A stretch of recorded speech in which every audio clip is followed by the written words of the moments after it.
సింగరేణికి coal blocks కేటాయించకుండా Singareni కూడా వేలంలో పాల్గొనండి అని సన్నాయి నొక్కులు నొక్కే కిషన్ రెడ్డి కానీ అదేవిధంగా ఇవాళ ఆయనకు వంత పాడుతున్న బీజేపీ కానీ ఒక మాట చెప్పాలి. ఏమైంది మరి రేవంత్ రెడ్డి గారి లేక? రేవంత్ రెడ్డి గారి వ్యతిరేకత ఎందుకు మాయమైంది?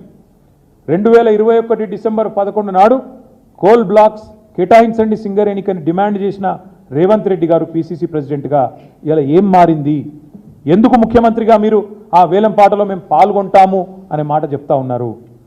బీఆర్ఎస్ రక్షణ కవచం అని నేను ఊరికే అనడం లేదు. 9.5 ఏళ్ళు కేంద్ర ప్రభుత్వం మా మెడ మీద కత్తి పెట్టినా మేము ఈ బొగ్గు గనులు ఆక్షన్ కాకుండా చూసి కేసీఆర్ గారు 16 పార్లమెంట్ సీట్లు ఇవ్వండి, మనం కేంద్రంలో ఈ సంకీర్ణ శకంలో ఒక నిర్ణయాత్మకమైన పాత్రలో ఉంటామని తెలంగాణ ప్రజలకు అపీల్ చేసినప్పుడు ఇక్కడ ఈరోజున్న ముఖ్యమంత్రి రేవంత్ రెడ్డి గారితో సహా చాలామంది మాట్లాడినారు. ఏం చేస్తారు 16 ఎంపీలతో కేసీఆర్ గారు, ఏం చేయగలరు అని మాట్లాడినారు.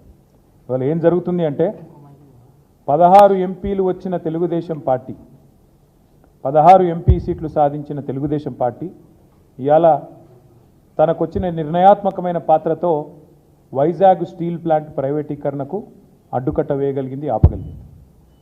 వైజాగ్ స్టీల్ ప్లాంట్ ప్రైవేటీకరణ ఈరోజు 16 ఎంపీలతోనే ఆగిపోయింది.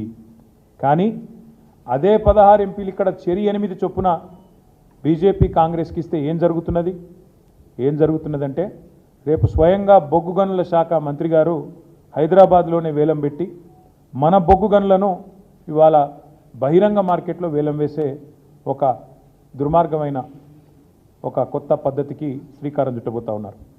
ఇది